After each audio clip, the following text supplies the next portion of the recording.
ഫേസൊക്കെ അഡപടലം മാറിയിട്ടുണ്ട് കേട്ടോ. ഒരു പീസ് പോലും പഴയതില്ല. എന്താണ് വരാൻ ഇത്രയും താമസിച്ചതെന്നുള്ളതിൻ്റെ കാരണം ഇപ്പോഴാണ് മനസ്സിലായി. എല്ലാ സൈഡും ശ്രദ്ധിച്ചിട്ടുണ്ട് കേട്ടോ. സസ്പെൻഷൻ്റെ സൈഡിലാവട്ടെ, എഞ്ചിൻ നോയ്സിൻ്റെ കാര്യത്തിലാവട്ടെ, നേരത്തെ എനിക്ക് ആ ഒരു ഇനീഷ്യൽ പിക്കപ്പ് ആ ടോർക്കിൻ്റെ എല്ലാം കാര്യത്തിൽ എനിക്ക് ചെറിയൊരു ഒരു ഒരു ഒരു പോരായ്മ പോലെ തോന്നിയിട്ടുണ്ടെങ്കിൽ പോലും എഞ്ചിൽ തൊട്ടിട്ടൊന്നുമില്ല. പക്ഷേ അതിൻ്റെയൊക്കെ ഒരു ഡിഫറൻസ് ശരിക്കും മനസ്സിലാവുന്നുണ്ട് കേട്ടോ. ഇൻറ്റീരിയർ സൈഡൊക്കെ നോക്കിയാട്ടെ, ആ ഒരു കളർ തീമെല്ലാം വേറെ ലെവലായിട്ട് ഒരു പ്രീമിയം ഫീലാണ്. എന്താണെന്നറിയില്ല, അകത്തിരിക്കുമ്പോൾ ഒരു ഫ്രഷ്നെസ് വല്ലാണ്ട് ഫീൽ ചെയ്യുന്നുണ്ട്. ഒരു രക്ഷയില്ല കേട്ടോ. നമസ്കാരം, വിജിത്താണ് ഫ്രം കാസർഗോഡ്. പുതിയൊരു വീഡിയോയിലേക്ക് എൻ്റെ എല്ലാ വ്യൂസിനും സ്വാഗതം. കുറച്ച് ദിവസമായി നമ്മൾ കാണാത്തല്ലേ. ഞാനിപ്പോൾ വന്നിട്ടുള്ള റെനോൾട്ടിന്റെ കാർ ഷോറൂമിലാണ്. നിങ്ങളെല്ലാം അറിഞ്ഞിട്ടുണ്ടാവും, ഡ്രൈവറിന്റെ ഫേസ് ലിഫ്റ്റ് ലോഞ്ച് ആയിട്ടുണ്ട്. അപ്പോൾ ഒന്ന് കാണാൻ വേണ്ടിയിട്ട് വന്നതാണ്. കൂടെ അതിൻ്റെ ഒന്ന് വണ്ടി ടെസ്റ്റ് ഡ്രൈവ് ഒക്കെ എടുത്ത് നോക്കണം. ഞാൻ ആ ഒരു ധാരണയിലായിരുന്നു വന്നത്. പക്ഷെ ഫേസ് ലിഫ്റ്റ് മാത്രമല്ല കേട്ടോ, കുറേ അധികം പുതിയ പുതിയ ഫീച്ചേഴ്സ് കാര്യങ്ങളൊക്കെ ലോഡ് ചെയ്തിട്ടുണ്ട്. നല്ല പെർഫോമൻസിൽ മാറ്റം വന്നിട്ടുണ്ട്. അതുപോലെ അങ്ങനെയുള്ള കാര്യങ്ങളൊക്കെ വെച്ചുകൊണ്ടുള്ള ഒരു വീഡിയോ നമ്മൾ ചെയ്യാൻ വേണ്ടി വന്നതാണ്. അതിന്റെ കൂട്ടത്തിൽ തന്നെ എനിക്കൊരു കാര്യം നിങ്ങളെടുത്ത് പറയാനില്ല. ഓണമാസാന്ന് വരാൻ വന്നു, ഒരുപാട് ഓഫേഴ്സും കാര്യങ്ങളൊക്കെ ഉണ്ടാവും. കൂടാതെ എന്തായാലും നമ്മളൊരു വണ്ടി എടുക്കാൻ പ്ലാൻ ചെയ്തിട്ടുണ്ടെങ്കിൽ എന്തായാലും എടുക്കും. അതിന്റെ കൂട്ടത്തിൽ നിങ്ങൾ ഒന്ന് ജസ്റ്റ് റെനോൾട്ടിന്റെ ഷോറൂമിലോട്ട് നിന്ന് കാരണം മുട്ടാം. അതൊക്കെ പറയാൻ കാരണം എന്താ വെച്ചാൽ, ഇന്നൊരു എക്സ്പ്രസോ എടുക്കാൻ വന്ന ഒരു കസ്റ്റമർ, ഞാനിവിടെ റിവ്യൂ ചെയ്യാൻ വന്ന സമയത്ത് എക്സ്പ്രസോ എടുക്കാൻ വന്നൊരു കസ്റ്റമർ അവിടെ വന്നിട്ട് ഡ്രൈവർ ബുക്ക് ചെയ്തിട്ട് പോയി. അതിന്റെ കാരണം എന്താ വെച്ചാൽ, ഇത് പ്രൈസ് തമ്മിൽ വലിയ ഡിഫറൻസ് ഇല്ല. ഒരു 7 സീറ്റ് വാഹനം നിങ്ങൾക്ക് ചിലപ്പോൾ ചെറിയ ഡിഫറൻസിൽ സ്വന്തമാക്കാൻ വേണ്ടി പറ്റും. അപ്പൊ ഇതൊന്ന് ട്രൈ ചെയ്ത് നോക്കാം. ഓക്കെ, അതുപോലെ എനിക്കിതിൽ വലിയ ബെനിഫിറ്റോ കാര്യങ്ങളൊന്നും കിട്ടുന്നതുകൊണ്ടൊന്നും അല്ല കേട്ടോ. ഞാൻ നിങ്ങൾക്ക് വേണ്ടിയിട്ട് കൂടി ഒന്ന് ജസ്റ്റ് പറഞ്ഞാൽ, കൂടാണ്ട് വേറൊരു ടിപ്സും കൂടി ഞാൻ നിങ്ങൾക്ക് തരാം. നമ്മളെല്ലാവരും ഓരോ വാഹനം ഉപയോഗിക്കുന്ന ഒരാളായിരിക്കും. ചിലപ്പോൾ സെക്കൻഡ് ഹാൻഡ് വാഹനമായിരിക്കും, അല്ലെങ്കിൽ കുറച്ച് പഴക്കമുള്ള ഏതെങ്കിലും ഒരു വാഹനം ഉപയോഗിക്കുന്ന ഒരാളായിരിക്കും. അപ്പോൾ നമ്മൾ സർവീസ് ചെയ്യാൻ വേണ്ടിയിട്ട് സാധാരണ പുറത്ത് ഔട്ട്സൈഡ് ആയിട്ടെങ്കിലും ചെയ്യുന്നുണ്ട്, അല്ലെങ്കിൽ ഷോറൂമിൽ തന്നെ ചെയ്യുന്നുണ്ടോ. ഇതേപോലെ ഞാനും അങ്ങനെ തന്നെയാണ് ചെയ്യുന്നുണ്ടല്ലോ. ഞാൻ മഹീന്ദ്ര സ്കോർപിയോ ഉപയോഗിക്കുന്ന ഒരാളാണ്. അധികം പുറത്തുനിന്നൊക്കെ ചെയ്യുന്നത് തന്നെയാണ് സർവീസ്. ഒരു 10,000 മുതൽ 12,000 രൂപ ആ റേഞ്ചിലൊക്കെയാണ് എനിക്ക് അതിന്റെ സർവീസ് കോസ്റ്റ് ഒക്കെ വരുന്നത്. ഒട്ടുമിക്ക സാധനങ്ങൾ ഞാൻ അതിൽ മാറാറുണ്ട്. അപ്പൊ ഇങ്ങനെ വരുന്ന സമയത്ത് ഞാൻ ഒരു ദിവസം സർവീസ് സെന്ററിൽ വെച്ചാൽ റെനോൾട്ടിന്റെ സർവീസ് സെന്ററിൽ പോയ സമയത്ത് എനിക്ക് അവിടെ ഒരു പജീറ സർവീസ് ചെയ്യുന്നത് കാണാൻ ഇട വന്നു. അപ്പൊ ഞാൻ അവരുടെ അടുത്ത് ചോദിച്ചു, ഇതെന്താ നിങ്ങൾ പജീറ സർവീസ് ചെയ്യുന്നു? അപ്പൊ അവർ പറഞ്ഞു, നമ്മൾ ഈ കാർ സെഗ്മെന്റിൽ ഒട്ടുമിക്ക വാഹനങ്ങൾ സർവീസ് ചെയ്യുന്നുണ്ട് പറഞ്ഞു. റെനോൾട്ടിന്റെ സർവീസ് സെന്ററിലാണ്. അപ്പൊ ഞാൻ എന്റെ സ്കോർപിയോ എടുത്ത് ചെയ്യാൻ വേണ്ടി പറ്റി വെച്ചു. ആ ചെയ്യാമല്ലോ പറഞ്ഞവര്. ഞാൻ ഒരു ദിവസം അതേപോലെ വണ്ടി സർവീസിന് കൊണ്ടുപോയി വെച്ചു. സാധാരണ ഈ 11,000 12,000 രൂപക്ക് ചെയ്യുന്ന വർക്ക് അവിടെ 6,300 രൂപക്ക് എനിക്ക് സർവീസ് ചെയ്തിട്ട് തന്നു. എനിക്ക് എന്തോ ഒരു ഡൗട്ട് വന്നു. അങ്ങനെ ഞാൻ അവിടെ വേറൊരു കസ്റ്റമർ ഉണ്ടായിരുന്നു, ഇതേപോലെ വേറൊരു വാഹനം സർവീസ് ചെയ്യുന്നു. അവരെടുത്ത് ഞാൻ ചോദിച്ചു. അപ്പൊ അവർ തന്നെ എനിക്ക് 4,000 മുതൽ 5,000 റുപ്യന്റെ ഡിഫറൻസ് ചിലപ്പോൾ സർവീസ് ചെയ്യുന്ന സമയത്ത് ഇവിടുന്ന് കിട്ടാറുണ്ട് എന്ന് എന്നോട് പറഞ്ഞു. അപ്പൊ എനിക്ക് ഓൾറെഡി ഇത് അനുഭവത്തിൽ വന്നുവല്ലോ. ഇത് നിങ്ങളും ഒന്ന് പരീക്ഷ നോക്കണം കേട്ടോ. വെച്ചാൽ നിങ്ങളടുത്ത് ഏതെങ്കിലും ഒരു പഴയ വാഹനമായിരിക്കുമല്ലോ ഉണ്ടാവും, സർവീസ് ചെയ്യാൻ പുറത്ത് കൊടുക്കുന്നതാണ്. ഒന്ന് ജസ്റ്റ് ഒന്ന് റെനോൾട്ടിന്റെ സർവീസ് സെന്ററിലും കൂടി ഒന്ന് കയറി നോക്കും. ചിലപ്പോൾ എന്തെങ്കിലും ഒരു 10 റുപ്യ ലാഭം കിട്ടിയാലായില്ലേ. ഒന്ന് ട്രൈ ചെയ്ത് നോക്കി കിട്ടാം. ഞാൻ നിങ്ങളെ നിർബന്ധിക്കുന്നൊന്നുമില്ല, ഒന്ന് ജസ്റ്റ് കയറി നോക്കാം. അപ്പൊ നമുക്ക് ഒട്ടും വൈകണ്ട, നേരെ വീഡിയോയിലേക്ക് കിടക്കാം.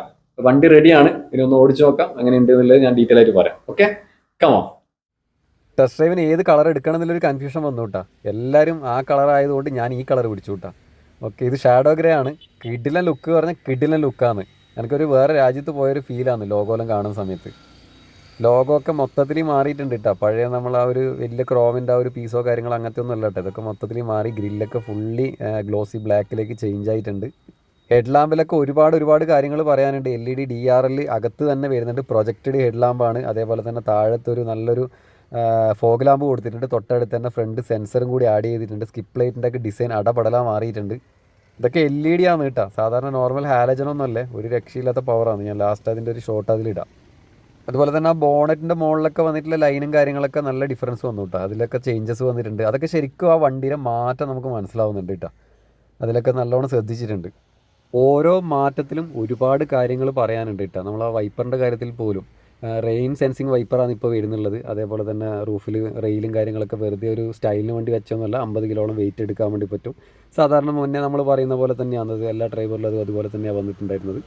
സൈഡ് മിററിലേക്ക് നോക്കുകയാണെങ്കിൽ ഇൻഡിക്കേറ്ററിൻ്റെ ആ ഒരു പോർഷൻ അതിൽ കാണാനുണ്ട്. അതിപ്പോൾ നമുക്ക് ഇറങ്ങി പോകുന്ന സമയത്ത് വണ്ടി ലോക്കാകുമ്പോൾ ഓട്ടോമാറ്റിക്കലി അത് ഫോൾഡ് ആവുന്നതും കൂടിയുണ്ട്.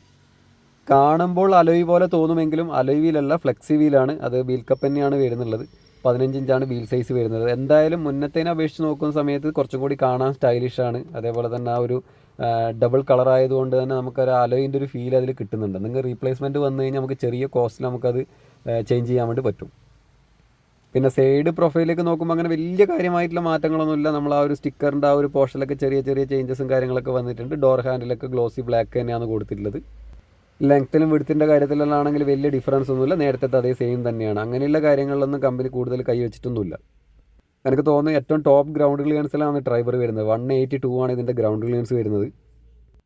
പിന്നീട് ഒരു കാര്യമായിട്ടുള്ള മാറ്റം സംഭവിച്ചിട്ട് ബാക്ക് റിയർ സൈഡ് തന്നെയാണ്. അതിൻ്റെ ആ ഒരു ടെയിൽ ലാമ്പ് യൂണിറ്റ് ഒക്കെ ഉണ്ടല്ലോ, ഒരു രക്ഷയില്ലാത്ത ചേഞ്ചസ് ആണ് വരുത്തിയിട്ടുള്ളത്. ഒരു ബ്ലാക്ക് സ്മോക്കോട് കൂടിയിട്ടാണ് ആ ഒരു ടെയിൽ ലാമ്പ് വന്നിട്ട്. ഇതൊക്കെ രാത്രി കാണാൻ വേണ്ടി വൻ ലുക്കായിരിക്കും. കുറച്ച് മോഡിഫിക്കേഷനൊക്കെ വേണമെന്ന് ആഗ്രഹിക്കുന്ന ആളുകൾക്ക് ഇത് ബെസ്റ്റാണ് കേട്ടോ. അതേപോലെ തന്നെ നമ്മളിപ്പോൾ ഈ എടുത്തിരിക്കുന്ന മോഡൽ ഇമോഷൻ എന്ന് പറയുന്ന ടോപ്പ് എൻഡ് മോഡലാണ്. ഇതിൽ ഡീഫോഗർ ലൈൻ വരുന്നുണ്ട്, ബാക്ക് വൈപ്പർ വരുന്നുണ്ട്, അതേപോലെ തന്നെ വാഷർ കാര്യങ്ങളൊക്കെ ഇതിൽ തന്നെ വരുന്നുണ്ട്. പുറകിലെ ആ ഒരു ലോഗോ അതൊക്കെ മൊത്തത്തിൽ മാറിയിട്ടുണ്ട് കേട്ടോ. പിന്നെ നമ്മൾ ആ ഒരു കണക്റ്റിംഗ് ടൈപ്പാണ് ആ ഒരു ലോഗോൻ്റെ പോർഷനൊക്കെ കാണുന്നത്. ട്രൈബർ എന്നുള്ള ആ ബാഡ്ജിങ്ങിൻ്റെ ആ ഒരു ഡിസൈനൊക്കെ നല്ല രീതിയിൽ ചേഞ്ചസ് വന്നിട്ടുണ്ട്. സ്കിപ്പ് ലൈറ്റ് അതേപോലെ തന്നെ പുറകിൽ ബമ്പറിലൊക്കെ നല്ല മാറ്റം സംഭവിച്ചിട്ടുണ്ട്. ശരിക്കും ഈ ഒരു മാറ്റം മനസ്സിലാവുന്നത് നമ്മൾ റോഡിലേക്ക് വരുന്ന സമയത്താണ്. ഞാനിപ്പോൾ ഈ റോഡിലേക്ക് കൂടി ടെസ്റ്റ് ഡ്രൈവ് അടിക്കുന്ന സമയത്ത് ഒരുപാട് ആൾക്കാർ എന്നെ ശ്രദ്ധിക്കുന്നുണ്ടായിരുന്നു. ഞാനിത് എന്തോ മോഡിഫിക്കേഷൻ ചെയ്തതുപോലെയാണ് ആൾക്കാർ എന്നെ നോക്കുന്നത്. ഇങ്ങനെയൊക്കെ പറയുമ്പോഴേ ഇതിൻ്റെ പ്രൈസാണ് കേട്ടോ ഹൈലൈറ്റ്. ഞാൻ ലാസ്റ്റ് ഇതിൻ്റെ ഓൺ റോഡ് പ്രൈസ് ഞാൻ നിങ്ങളുടെ അടുത്ത് പറയുന്നുണ്ട്. ഈ ഒരു പ്രൈസിലാണ് ഈ സംഭവങ്ങളെല്ലാം കൊടുക്കുന്നതാണ് വിശ്വസിക്കാൻ പറ്റാത്തത്. എക്സ്റ്റീരിയറിൽ ഇത്രയും കാര്യമായിട്ടുള്ള മാറ്റങ്ങൾ വന്നതിൻ്റെ കൂടെ തന്നെ ഇൻറ്റീരിയറിൻ്റെ കാര്യത്തിൽ നല്ല രീതിയിൽ ശ്രദ്ധിച്ചിട്ടുണ്ട്. ഇൻറ്റീരിയറിൽ നല്ല മാറ്റം വന്നിട്ടുണ്ട്. ഒന്ന് ആ കളർ കോംബോ ഡുവൽ ടോൺ എന്നുള്ള ആ ഒരു കളറിൽ തന്നെയാണ് ഇൻറ്റീരിയർ വന്നിട്ടില്ല. കുറച്ച് ശ്രദ്ധിക്കേണ്ടതായിട്ടുണ്ട്. ഈ ഒരു കളറായതുകൊണ്ട് തന്നെ റഫ്യൂസ് പറ്റൂല.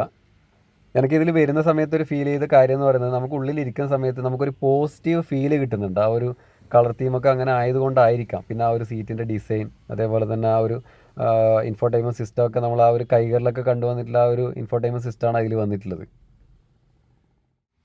ബാക്ക് സൈഡിലേക്ക് നോക്കുന്ന സമയത്ത് പവർ വിൻഡോസും കാര്യങ്ങളൊക്കെ ഇവിടെ കാണാനുണ്ട്. നല്ലൊരു ബോട്ടിൽ സ്റ്റോറേജ് സ്പേസ് കൊടുത്തിട്ടുണ്ട്. സെയിം അതേ തീമിൽ തന്നെയാണ് റിയറും വരുന്നുള്ളത്. പിന്നെ നല്ല സ്പേസ് ഉണ്ട്. നമ്മൾ അകത്ത് കയറി ഇരുന്ന് കഴിഞ്ഞാലും കാലൊന്നും ടച്ച് ചെയ്യൊന്നുമില്ല. നല്ല രീതിയിൽ കാലൊക്കെ നീട്ടി വെച്ചിരിക്കാൻ പറ്റും. അതൊക്കെ ശരിക്കും പറഞ്ഞാൽ എന്താ പറയൽ, പുറകിലും ഇത്രയും സ്പേസ് ഉണ്ടായിട്ടും പുറകിലും ആ ഒരു സ്പേസിൻ്റെ കുറവൊന്നുമില്ല കേട്ടോ. 7 സീറ്റാണ് എന്ന് പറഞ്ഞാൽ പോലും സ്പേസിൻ്റെ കാര്യത്തിൽ ഒരു വിട്ടുവീഴ്ചയുമില്ല.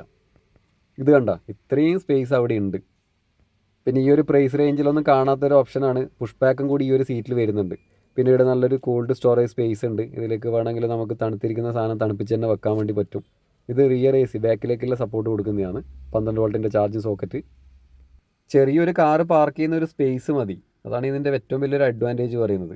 പിന്നെ എല്ലാ സീറ്റിലും സീറ്റ് ബെൽറ്റ് വന്നിട്ടുണ്ട് കേട്ടോ. ഞങ്ങൾക്ക് ബാക്ക് റിയറിലടക്കം സീറ്റ് ബെൽറ്റ് കണ്ടു. പിന്നെ 6 എയർ ബാഗ്സ് ആണ് വരുന്നത്. കർട്ടൻ എയർ ബാഗ്സും കാര്യങ്ങളൊക്കെ ഈ ഒരു മോഡലിൽ സ്റ്റാൻഡേർഡായി വന്നിട്ടുണ്ട്. കണ്ട ഈ ഒരു വ്യൂ കണ്ട നിങ്ങൾ, ഒരു പ്രീമിയം ഫീൽ കിട്ടുന്നില്ലേ? സ്റ്റിയറിംഗ് വീലിൽ ആ ഒരു ലോഗോ ഒക്കെ വേറെ രക്ഷയില്ല കേട്ടോ. അത്ര ലുക്കാണ്. അതാണ് ഞാൻ പറഞ്ഞ ആ ഒരു പോസിറ്റീവ് ഫീൽ ഉണ്ട് പറയും. ഇതൊക്കെ കൊടുക്കുന്ന പ്രൈസാണ് ഒരു രക്ഷയില്ലാത്തത്. എത്രയായിട്ട് ഇവർ പ്രൈസിൻ്റെ കാര്യത്തിൽ ഇവരൊരു വിട്ടുവീഴ്ചയില്ല കേട്ടോ. വെറുതെ 10 ലക്ഷം രൂപയും കൊടുത്തിട്ട് ചെറിയ കാറ് വാങ്ങിക്കുന്നതിനേക്കാളും നല്ലതല്ലേ ഈ ഒരു വാഹനം എടുത്തിട്ട് നമുക്ക് 7 ആൾക്ക് ഒന്നിച്ച് യാത്ര ചെയ്യാൻ പറ്റുന്നത്. ഫാമിലിയിൽ 2 ആൾ അധികം ഉണ്ടെങ്കിൽ അവരെയും കൂട്ടിയിട്ട് തന്നെ യാത്ര ചെയ്യാൻ പറ്റും. ഇനി ഞാനൊരു ബൂട്ട് സ്പേസും കൂടി കാണിക്കാം കേട്ടോ. സാധാരണ നോർമലി ഈ ഒരു 7 സീറ്റിലാണെങ്കിൽ നമുക്കിവിടെ 85 ലിറ്റർ മാത്രമേ ബൂട്ട് സ്പേസ് കിട്ടുള്ളൂ. അതല്ല നിങ്ങളടുത്ത് ഒരാൾ കുറവുണ്ട്, നമ്മൾ യാത്രയിൽ നിങ്ങൾക്ക് ലഗേജാണ് കൂടുതൽ എടുക്കേണ്ടെങ്കിൽ ഈ ഒരു സീറ്റ് നമുക്ക് ഫോൾഡ് ചെയ്തിട്ട് ഫുള്ളി റിമൂവ് ചെയ്ത് മാറ്റാൻ പറ്റും. ആ 2 സീറ്റ് നമുക്ക് ഊരി മാറ്റാൻ പറ്റും കേട്ടോ. ഈ ഒരു ലോക്ക് പിടിച്ച് കഴിഞ്ഞാൽ ഇത് ഫുള്ള് ഊരി പുറത്തേക്ക് എടുത്ത് വെക്കാൻ വേണ്ടി പറ്റും. അപ്പോൾ 625 ലിറ്ററായിട്ട് നമുക്കിതിൻ്റെ ആ ഒരു ബൂട്ട് സ്പേസ് എക്സ്പാൻഡ് ചെയ്യാൻ വേണ്ടി പറ്റും. അപ്പോൾ ഇതിലൊരു ഗുണമില്ലെന്ന് വെച്ചാൽ ഇതൊരു 5 സീറ്റായിട്ടും ഉപയോഗിക്കാം. പിന്നെ അതേപോലെ തന്നെ ACൻ്റെ വെൻറ്റും കാര്യങ്ങളൊക്കെ 3 റിയറിലും സെൻറ്ററിൽ ആ ഒരു സെക്കൻഡ് റോയിലും വരുന്നുണ്ട്, തേർഡ് റോ റൂഫ് ടോപ്പിലും വരുന്നുണ്ട്. അങ്ങനെ 3 പോർഷനിൽ നമുക്ക് ആ ഒരു ACൻ്റെ വെൻറ്റ് കിട്ടുന്നുണ്ട്. ഇത് ഈ ഒരു പ്ലാസ്റ്റിക് കവറിലുകൊണ്ടാണ് കേട്ടോ നമുക്ക് അവിടുത്തെ സ്പേസ് മനസ്സിലാവാത്ത. ഞാൻ അവിടെ ഇരുന്ന് കാണിച്ചു തരാം നിങ്ങൾക്ക്. അപ്പോൾ നിങ്ങൾക്ക് മനസ്സിലാവും സ്പേസ്. സാധാരണ കുട്ടികൾക്ക് ഇരിക്കാമെന്നുള്ളൊരു ധാരണയാണ് എല്ലാവർക്കും ഉള്ളത്. ഇവിടെ ഒരു 1 ടച്ചോട് കൂടിയിട്ട് നമുക്കിത് ഫോൾഡ് ചെയ്യാൻ പറ്റും. ഈസി ആയിട്ട് കയറി ഇരിക്കാനും പറ്റും കേട്ടോ. കുറച്ച് പ്രായമായിരിക്കൊന്നും കയറുമ്പോൾ ഒന്നും ബുദ്ധിമുട്ടൊന്നുമില്ല. കണ്ട അത്ര ഈസി ആയിട്ട് നമുക്കിതിൽ കയറിയിരിക്കാം. ഫുള്ള് ഞാൻ ഇപ്പോൾ സീറ്റ് ഫുള്ള് ബാക്കിലാണ് ഉള്ളത്. എന്നിട്ട് പോലും കണ്ട എൻ്റെ കാല് ടച്ച് ആവുന്നില്ല. ഞാൻ നല്ല ഹൈറ്റുള്ള ഒരാളാണ്. കണ്ട കാല് ടച്ച് ആവുന്നൊന്നുമില്ല. പിന്നെ ഇവിടെ ഒരു 12 വോൾട്ടിൻ്റെ ചാർജിങ് സോക്കറ്റ് ഉണ്ട്. അവിടെ പിടിക്കാനുള്ളൊരു ചെറിയ സ്പേസ്. സീറ്റ് ബെൽറ്റും കാര്യങ്ങളൊക്കെ വന്നിട്ടുണ്ട് കേട്ടോ. ACൻ്റെ വെൻറ്റ് ഇതൊക്കെ നല്ലോണം യൂസ്ഫുൾ ആയിട്ടുള്ള സാധനമാണ്. ലോങ് ഡ്രൈവെല്ലാം പോകുന്ന സമയത്ത് പെട്ടെന്ന് കൂളാവും. നമുക്ക് വണ്ടിയുടെ അകത്ത് ആ ഒരു ബുദ്ധിമുട്ടൊക്കെ, പ്രത്യേകിച്ച് ഞാൻ പറയുന്നത് വൊമിറ്റിംഗ് ടെൻഡൻസി തീരെ ഇല്ലാത്തൊരു സാധനമാണ്. ബോഡി റോള് വളരെ കുറവാണ്. അങ്ങനെയുള്ള കുറേ അഡ്വാൻറ്റേജ് ഉണ്ട് കേട്ടോ. ഇനി നമുക്ക് ഫ്രണ്ട് ഡോറൊന്ന് തുറന്നിട്ട് അവിടുത്തെ കാര്യങ്ങൾ നോക്കാം. 4 ഡോറ് പവർ വിൻഡോസ് കാര്യങ്ങളൊക്കെ വരുന്നുണ്ട്. അതിൻ്റെ സ്വിച്ചും കാര്യങ്ങളൊക്കെയാണ് കാണുന്നുള്ളത്. ഇലക്ട്രിക്കലി അഡ്ജസ്റ്റ് ചെയ്യാൻ ഫോൾഡ് ചെയ്യാനുള്ള ഒരു നോബ്, നല്ലൊരു ബോട്ടിൽ സ്റ്റോറേജ് സ്പേസ് ഉണ്ട്. സ്പീക്കറിൻ്റെ ഒരു പോർഷനാണ് കാണുന്നുള്ളത്. ഈ ഒരു പ്ലാസ്റ്റിക്കിൽ എനിക്ക് തോന്നിയിട്ടുള്ളൊരു കാര്യം എന്താ പറയുക, കുറച്ച് റഫായാലും നമുക്കിത് ക്ലീൻ ചെയ്തെടുക്കാൻ പറ്റും. അങ്ങനെ ഒരു മെറ്റീരിയലാണ് ഉപയോഗിച്ചിട്ടുള്ളത്. സീറ്റൊക്കെ വരുന്ന ബക്കറ്റ് ടൈപ്പ് സീറ്റ് തന്നെയാണ് കേട്ടോ. ഒരു സൈഡിലൊരു സപ്പോർട്ടും കാര്യങ്ങളൊക്കെ ഉണ്ട്. അതിൽ നല്ലൊരു ഡിസൈൻ കൊടുത്തിട്ടുണ്ട്. നല്ലൊരു കളർ കോംബോ തന്നെയാണ് അതിൽ വരുന്നുള്ളത്. പിന്നെ നമുക്ക് ഈ സീറ്റ് ഹൈറ്റ് അഡ്ജസ്റ്റ് ചെയ്യാനും കുറക്കാനൊക്കെ പറ്റും. അതിനുള്ള മാനുവലി അഡ്ജസ്റ്റ് ചെയ്യാനുള്ള ഒരു ലോക്കാണ് ഈ കാണുന്നുള്ളത്. പിന്നെ ചില പോർഷനിലെല്ലാം കൈഗറിൻ്റെ കുറച്ച് സ്പെയർ കാര്യങ്ങളൊക്കെ യൂസ് ചെയ്തിട്ട് കാണുന്നുണ്ട് കേട്ടോ. ഈ AC-ൻ്റെ വെൻറ്റ്, ഇൻഫോർടൈൻമെൻറ്റ് സിസ്റ്റം അങ്ങനെയുള്ളതെല്ലാം കൈഗറിൽ നേരത്തെ കണ്ടുവന്നിട്ടുള്ള സെയിം സംഭവം തന്നെയാണ്. പിന്നെ ഈ സ്റ്റിയറിംഗ് വീല് നമുക്ക് ടിൽട്ടായിട്ട് അഡ്ജസ്റ്റ് ചെയ്യാൻ പറ്റും. ടെലിസ്കോപ്പിക് ഇതിൽ വരുന്നില്ല. ഒന്ന് കയറി ഇരുന്നിട്ട് തന്നെ കാണിച്ചു തരാം കേട്ടോ. ഇതാണ് സ്റ്റിയറിംഗ് വീല് വരുന്നുള്ളത്. എൻ്റെ ഒരു ഡിസൈൻ എനിക്ക് ഇഷ്ടപ്പെട്ടു. ഒരാളെ കൂടി നിങ്ങൾക്ക് ഡീറ്റെയിൽ ആയിട്ട് പരിചയപ്പെടുത്താനുണ്ട് കേട്ടോ. ഇതാണ് ഈ ഒരു വാഹനത്തിൻ്റെ കീ. സ്മാർട്ട് ആക്സസ് കാർഡ് പറയും. ഇത് പോക്കറ്റിൽ വെച്ച് കഴിഞ്ഞാൽ വണ്ടിയുടെ അടുത്ത് വരുന്ന സമയത്ത് ഓട്ടോമാറ്റിക്കലി അൺലോക്ക് ആവുകയും വണ്ടിയിൽ നിന്ന് ഇറങ്ങി പോകുന്ന സമയത്ത് ഓട്ടോമാറ്റിക്കലി ലോക്ക് ആവുകയും ചെയ്യും. മാനുവലി നമുക്കിത് ആക്സസ് ചെയ്യാൻ വേണ്ടി പറ്റും. പൈസ കുറവാണെങ്കിൽ ഒരുപാട് കാര്യങ്ങളുണ്ട് കേട്ടോ.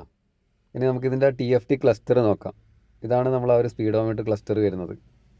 ഫുള്ളി ഡിജിറ്റലാണ് വരുന്നുള്ളത്. അതിലേക്ക് നമുക്ക് ഡീറ്റെയിൽ ആയിട്ട് വരാം. ഇതാണ് ഇൻഫോർടൈൻമെൻറ്റ് സിസ്റ്റം. 8 ഇഞ്ചാണ് വരുന്നുള്ളത്. നേരത്തെ കൈകളിലെല്ലാം കണ്ടിട്ടില്ലേ, സെയിം സംഭവം തന്നെയാണ്. ആ ഒരു AC-ൻ്റെ പോർഷനും എല്ലാം സെയിം ആയിട്ട് തോന്നിയിട്ടുണ്ട് എനിക്ക്. തൊട്ട് താഴെ തന്നെ ആയിട്ട് നമ്മളെ ട്രാക്ഷൻ കൺട്രോളിൻ്റെ ബട്ടൺ, അൺലോക്കിൻ്റെ ബട്ടൺ, ഹസാർഡിൻ്റെ ബട്ടൺ, അതേപോലെ തന്നെ ബാക്ക് ഡീഫോഗർ ലൈൻസിൻ്റെ ബട്ടൺ, പിന്നെ പാർക്ക് അസിസ്റ്റിൻ്റെ ബട്ടൺ, AC-ൻ്റെ കൺട്രോൾ യൂണിറ്റും കാര്യങ്ങളൊക്കെയാണ് കാണുന്നുള്ളത്. താഴത്തായിട്ട് കാണുന്നത് നമ്മളെ USB കണക്ട് ചെയ്യാനുള്ള പോർട്ട്, സ്റ്റാർട്ട് സ്റ്റോപ്പ് ബട്ടൺ, ഇത് ക്രൂയിസ് കൺട്രോളിൻ്റെ ബട്ടണാണ്. വയർലെസ് ചാർജർ വരുന്നുണ്ട്. പിന്നെ ഗിയർ ലിവറിൻ്റെ തൊട്ട് പുറകിലേറ്റനായിട്ട് നല്ലൊരു കപ്പ് ഹോൾഡർ വരുന്നുണ്ട്.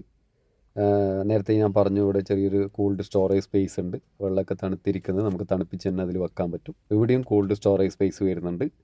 കൂടാതെ നമുക്കതിൻ്റെ തൊട്ട് മുകളിലും കൂടി ഒരു സ്റ്റോറേജ് സ്പേസ് കൊടുത്തിട്ടുണ്ട്.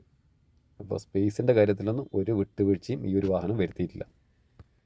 ഇനി നമുക്ക് ഇൻഫോർടൈൻമെൻറ്റ് സിസ്റ്റവും അതിൻ്റെ ക്ലസ്റ്റർ ഡീറ്റെയിൽ ആയിട്ട് നോക്കാം. വണ്ടി ഒന്ന് നല്ല സ്റ്റാർട്ടിലിടാം. ഇതാണ് കേട്ടോ അതിൻ്റെ ഒരു ക്ലസ്റ്റർ. അടിപൊളി ഉണ്ടല്ലേ.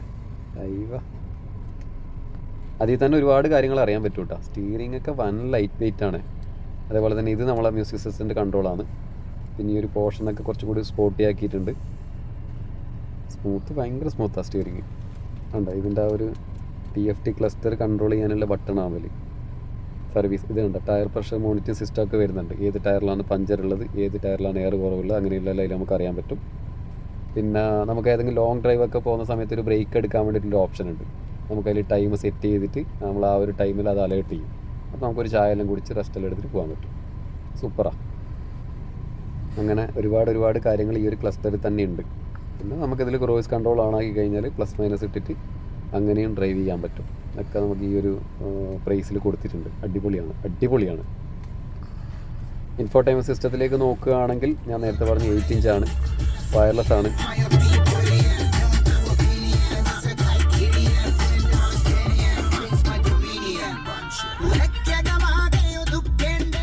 പക്ഷേ എൻ്റെ മോനെ 4 സ്പീക്കറും 2 ട്യൂട്ടറും. ഇത് നമ്മളെ ഹെഡ് ലാമ്പിൻ്റെ കൺട്രോൾസ് ആണ്. അതേപോലെ തന്നെ ഇത് വൈപ്പർ ബ്ലേഡ് കൺട്രോൾ ചെയ്യാനുള്ള നോബാണ്. നേരത്തെ പറഞ്ഞു സ്റ്റിയറിംഗ് നമുക്ക് ടിൽട്ടായിട്ട് ഇറക്കാൻ വേണ്ടി പറ്റും. ടെലിസ്കോപ്പിക്ക് വരുന്നില്ല. അപ്പോൾ ഇങ്ങനെയൊക്കെയാണ് ഇൻറ്റീരിയറിൽ നോക്കുന്ന സമയത്ത് കാണുന്ന കാഴ്ചകൾ. പിന്നെ ഇൻഫോർടൈൻമെൻറ്റ് സിസ്റ്റം ഒന്നും തെറ്റൊന്നുമില്ല കേട്ടോ. നല്ല സ്മൂത്താണ്.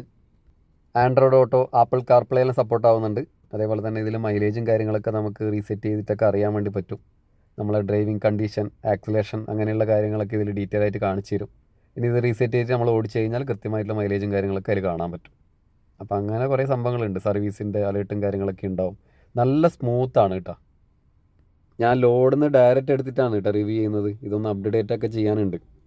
അപ്പോൾ അങ്ങനെയൊക്കെയാണ് ഇൻഫോർടൈൻമെൻറ്റ് സിസ്റ്റത്തിൻ്റെ കാര്യം. ഒന്ന് റിവേഴ്സ് ക്യാമറയും കൂടി ഒന്ന് ഇട്ട് നോക്കാമല്ലോ, എങ്ങനെയുണ്ട് എന്നുള്ളത് നോക്കാമല്ലോ. ജസ്റ്റ് ഒന്ന് റിവേഴ്സിലേക്ക് തട്ടി നോക്കാമല്ലോ. അയ്യോ, അത്യാവശ്യം ക്വാളിറ്റി ഉണ്ട് കേട്ടോ. പ്രൈസിന് കൊടുക്കാൻ പറ്റുന്നതിൻ്റെ മാക്സിമം ഇട്ടിട്ടുണ്ട്. പാർക്ക് അസിസ്റ്റൊക്കെ വരുന്നുണ്ട് അതിൽ. ഹെഡ് ലാമ്പിലെല്ലാം ഒരുപാട് കാര്യങ്ങൾ പറയാനുണ്ട്. ഓട്ടോമാറ്റിക് ഹെഡ് ലാമ്പാണ്. അതുപോലെ തന്നെ അതിൻ്റെ കുറിച്ച് ഡീറ്റെയിൽ ആയിട്ട് സംസാരിക്കാൻ തന്നെ ഉണ്ട്. അതേപോലെ താഴെ വരുന്ന നമ്മളെ ഫോഗ് ലാമ്പ് പോലും LED ആണ്. LED DRL വരുന്നുണ്ട്. അതേപോലെ തന്നെ ബാക്ക് ടെയിൽ ലാമ്പ് LED ആണ്. അങ്ങനെ കുറേ അധികം സവിശേഷതകളുണ്ട് ഈ വണ്ടിയിൽ. അതിലൊക്കെ നമുക്കൊരു പിന്നീട് ഒരു ഡീറ്റെയിൽ ആയിട്ടുള്ള റിവ്യൂ കൂടി ചെയ്യാം. ഇനി നമുക്കൊന്ന് ടെസ്റ്റ് ഡ്രൈവ് എടുത്ത് നോക്കണം. പെർഫോമൻസ് എങ്ങനെ ഉണ്ടെന്നില്ല അറിയണമല്ലോ. വണ്ടി സ്റ്റാർട്ട് ചെയ്യുന്ന സമയത്ത് തന്നെ എനിക്ക് ആ ഒരു എൻജിൻ നോയ്സിൽ വന്നിട്ടുള്ള മാറ്റം മനസ്സിലായിന്. അതേപോലെ തന്നെ നമ്മൾ ആ ഒരു ഫ്രണ്ട് സെൻസർ ഉള്ളതുകൊണ്ട് അത് കുറേ സ്ഥലങ്ങളിൽ അത് യൂസ് ആവുന്നുണ്ട്. പിന്നെ ഞാൻ നേരത്തെ പറഞ്ഞ ഹെഡ് ലാമ്പ് ഓട്ടോമാറ്റിക്കാണ്, വൈപ്പർ ഓട്ടോമാറ്റിക്കാണ്. അങ്ങനെയുള്ള കുറേ അഡ്വാൻസ്ഡ് ആയിട്ടുള്ള ഫീച്ചേഴ്സും കാര്യങ്ങളൊക്കെ ഈ ഒരു പ്രൈസിൽ കമ്പനി ഇതിൽ ആഡ് ചെയ്തിട്ടുണ്ട്. എല്ലാ വീഡിയോയിലും പറയുന്ന ഒരു കാര്യം തന്നെയാണ്, ഇതൊരു പെർഫോമൻസ് വെഹിക്കിളായിട്ട് നിങ്ങൾ ഒരിക്കലും കാണല്. ഇതൊരു ബഡ്ജറ്റ് ഫാമിലി കാറാണ്. ആ ഒരു രീതിയിൽ മാത്രമേ നിങ്ങൾ ഇതിനെ കാണാൻ വേണ്ടി പാടുള്ളൂ. നിങ്ങളൊരു സ്വിഫ്റ്റോ അല്ലെങ്കിൽ ഒരു സെലറിയോ ഒക്കെ എടുക്കാൻ പോകുന്നുണ്ടെങ്കിൽ നിങ്ങൾ ഇതൊന്ന് ജസ്റ്റ് ടെസ്റ്റ് ഡ്രൈവ് എടുത്ത് നോക്ക്. ചിലപ്പോൾ നിങ്ങൾക്ക് ഇത് യൂസ് ആവും. രണ്ടാൾ നമുക്ക് അധികം എടുത്തിട്ട് പോയിക്കൂടെ. അതേപോലെ തന്നെ നല്ല മൈലേജ് ഉണ്ട്, ലോ മെയിൻ്റെനൻസ് കോസ്റ്റാണ്, 7 വർഷം അൺലിമിറ്റഡ് കിലോമീറ്ററാണ് വാറണ്ടി കമ്പനി കൊടുക്കുന്നത്. ഈ അൺലിമിറ്റഡ് കിലോമീറ്ററിന് വാറണ്ടി കൊടുക്കണം, അതിൻ്റെ എഞ്ചിൻ എമ്മാതിരി ആയിരിക്കണം. ഞാൻ നേരത്തെ പറയുന്നുണ്ടായിരുന്നു ഇതിൻ്റെ പ്രൈസാണ് ഹൈലൈറ്റ്, ഇതിൻ്റെ പ്രൈസാണ് ഭയങ്കര സംഭവം എന്നെല്ലാം പറഞ്ഞുകൊണ്ടുണ്ടായിരുന്നു. എന്താണ് ഇതിൻ്റെ പ്രൈസ്? നേരത്തെ ഉണ്ടായിരുന്ന വേരിയൻറ്റിൻ്റെ പേരും ഇപ്പോൾ ഉള്ള പുതിയ മോഡലിൻ്റെ വേരിയൻറ്റിൻ്റെ പേരും തമ്മിൽ നല്ല ഡിഫറൻസ് ഉണ്ട്. മുന്നേ RX, RXL അങ്ങനെയൊക്കെയാണ് ഉണ്ടായിരുന്നത്. ഇപ്പോൾ ഒതൻറ്റിക് എന്ന് പറയും, അതാണ് ബേസ് മോഡൽ. അതിൻ്റെ എക്സ്ഷോറൂം പ്രൈസ് 6,30,000 രൂപയാണ്. എക്സ്ഷോറൂം പ്രൈസാണ്. അത് റോഡ് ടാക്സ് ഇൻഷുറൻസും കയറുമ്പോൾ ഏകദേശം 7,40,000 രൂപ വരെ ഓൺ റോഡ് പ്രൈസ് വരും. ഇനിയിപ്പോൾ നമ്മൾ ടെസ്റ്റ് ഡ്രൈവ് എടുത്തുകൊണ്ടിരിക്കുന്ന ഇമോഷൻ ടോപ്പ് എൻഡ് മോഡലാണ്. ഇതിൻ്റെ മാനുവലിൻ്റെ റേറ്റ് 10,15 വരും. On road price 10,15. അത് ഡുവൽ ടോണിലേക്ക് നോക്കുന്നുണ്ടെങ്കിൽ വെച്ചാൽ 2 കളറിലുള്ള മോഡലാണ് നിങ്ങൾ നോക്കുന്നതെങ്കിൽ ഏകദേശം ഒരു 10,25,000 രൂപ അഡീഷണൽ കൊടുക്കേണ്ടതായിട്ട് വരും. ഇനി ഒരു പ്രൈസുമായി ബന്ധപ്പെട്ടിട്ടോ അല്ലെങ്കിൽ നിങ്ങൾക്ക് ടെസ്റ്റ് ഡ്രൈവ് എടുക്കാനോ ബുക്ക് ചെയ്യാനോ നിങ്ങൾക്ക് പ്ലാൻ ഉണ്ടെങ്കിൽ ഞാൻ അവരെ കോൺടാക്ട് ചെയ്യാനുള്ള നമ്പർ, ഇതിൻ്റെ കൂടുതൽ ഡീറ്റെയിൽസും കാര്യങ്ങളൊക്കെ നിങ്ങൾക്ക് അറിയാനുള്ള ഒരു കോൺടാക്ട് നമ്പർ ഞാൻ ഡിസ്ക്രിപ്ഷനിൽ വെക്കുന്നുണ്ട്. അവരെ നിങ്ങൾ വിളിച്ച് കഴിഞ്ഞാൽ അവർ ഡീറ്റെയിൽ ആയിട്ട് അതിൻ്റെ കാര്യങ്ങളൊക്കെ പറഞ്ഞുതരും. കൂടാതെ ഇതിലൊരു AMT ഗിയർ ബോക്സും കൂടി വരുന്നുണ്ട്, ഓട്ടോമാറ്റിക് മാനുവൽ ട്രാൻസ്മിഷനും കൂടി വരുന്നുണ്ട്. അതിലാണ് നമുക്ക് ഈ ക്രൂയിസ് കൺട്രോൾ കിട്ടൂല കേട്ടോ. മാനുവലാണെങ്കിൽ CNG ഓപ്ഷനും കൂടിയുണ്ട്, CNG കിറ്റും കൂടി ആഡ് ചെയ്യാൻ വേണ്ടി പറ്റും. ഇനി ഇതൊന്നും കൂടാണ്ട് ഒരുപാട് സേഫ്റ്റി ഫീച്ചേഴ്സ് ഇതിൽ ആഡ് ചെയ്തിട്ടുണ്ട്. നമ്മൾ കാണാത്ത ഒരുപാട് കാര്യങ്ങൾ ഇതിനകത്തുണ്ട്. ഒന്ന് 4 സ്റ്റാർ റേറ്റിംഗ് ഉള്ളൊരു വാഹനമാണ്. അതേപോലെ തന്നെ traction control, ESP, hill hold assist, tyre pressure monitoring system, അങ്ങനെ ഒരുപാട് സാധനങ്ങൾ ഇതിലുണ്ട്. ABS, EBD, അതേപോലെ തന്നെ 6 എയർ ബാഗ്, അങ്ങനെ കുറേ സംഭവങ്ങളുണ്ട്. ഈ ഹിൽ ഹോൾഡ് അസിസ്റ്റ് എല്ലാം എന്ന് പറഞ്ഞു കഴിഞ്ഞാൽ ശരിക്കും ഈ തുടക്കക്കാർക്കെല്ലാം നല്ലോണം യൂസ് ആവുന്ന ഒരു കാര്യമാണ്. അത് ഓട്ടോമാറ്റിക്കലും ഉണ്ട്, മാനുവലിലും ഉണ്ട്. ഇനി ഒന്ന് ജസ്റ്റ് എഞ്ചിൻ സൈഡിലേക്കും കൂടി നോക്കാം. എഞ്ചിൻ സൈഡിൽ അങ്ങനെ കാര്യമായിട്ടുള്ള മാറ്റങ്ങളൊന്നും വരുത്തിയിട്ടില്ല കേട്ടോ. ഒരു വൻ സക്സസ് ആണ് ആ ഒരു എഞ്ചിൻ എന്ന് പറയുന്നത്. മാത്രമല്ല പല കമ്പനികളും ആ ഒരു 1 ലിറ്റർ എഞ്ചിനിലേക്ക് എഞ്ചിൻ കൺവേർട്ട് ചെയ്തുകൊണ്ടിരിക്കുകയാണ്. നിങ്ങൾക്ക് തന്നെ അറിയാൻ പറ്റും, കുറേ കമ്പനികളെല്ലാം 1 ലിറ്റർ എഞ്ചിനിലേക്ക് കൺവേർട്ട് ചെയ്തുകൊണ്ട് വണ്ടികൾ ഇറക്കി തുടങ്ങിയിട്ടുണ്ട്. അതുപോലെ തന്നെ എന്ന് വെച്ചാൽ മെയിൻ്റെനൻസ് കോസ്റ്റ് കുറവാണ്, നല്ല മൈലേജ് കിട്ടുന്നുണ്ട്. ഏകദേശം 20 കിലോമീറ്ററോളം കമ്പനി ഇതിന് മൈലേജ് വരുന്നുണ്ട്. ഒരു 17 കിലോമീറ്ററൊക്കെ എനിക്ക് ടെസ്റ്റ് ഡ്രൈവിൽ മുന്നേയുള്ള വണ്ടികളിൽ എനിക്ക് കിട്ടിക്കൊണ്ടുണ്ടായിരുന്നു. അപ്പം നിങ്ങളൊരു വാഹനം എടുക്കാനൊക്കെ പ്ലാൻ ചെയ്ത് നിൽക്കുന്ന ഒരു സമയമാണെന്നുണ്ടെങ്കിൽ ജസ്റ്റ് ഒന്ന് ഷോറൂമിൽ പോയി ഒരു ടെസ്റ്റ് ഡ്രൈവിൽ എടുത്ത് നോക്ക്. ചിലപ്പോൾ നമുക്ക് യൂസ് ആവുന്ന ഒരു മോഡലാണെങ്കിലോ. എന്ന് വെച്ചാൽ നിങ്ങളുടെ കയ്യിൽ ബഡ്ജറ്റ് ഉണ്ട്, 20 ലക്ഷം രൂപ അല്ലെങ്കിൽ 25,000 രൂപയിൽ എനിക്ക് മാസം EMI അടക്കാൻ പറ്റുന്ന കപ്പാസിറ്റി ഉണ്ടെങ്കിൽ നിങ്ങൾക്ക് വേറെ വാഹനങ്ങളും കൂടി ആലോചിക്കാവുന്നതാണ്. അപ്പോൾ ഞാൻ ഒരുപാട് പറഞ്ഞിട്ട് വീഡിയോക്ക് ലെങ്ത്ത് കൂട്ടുന്നില്ല. നമ്മൾ ഈ ഒരു വീഡിയോ ഇവിടെ വൈൻഡപ്പ് ചെയ്യാണ്. ഇതിൻ്റെ മറ്റുള്ള മോഡലിൻ്റെ വീഡിയോസും കാര്യങ്ങളൊക്കെ നമ്മൾ വൈകാണ്ട് ചെയ്യുന്നുണ്ട്. അപ്പോൾ നമ്മളെ ചാനൽ സബ്സ്ക്രൈബ് ചെയ്തിട്ട് ഇന്ന് മുതൽ ഫോളോ ചെയ്യുക. അപ്പോൾ ഒരുപാട് പറഞ്ഞിട്ട് ലാഗ് ആക്കുന്നില്ല. Thank you for watching my video.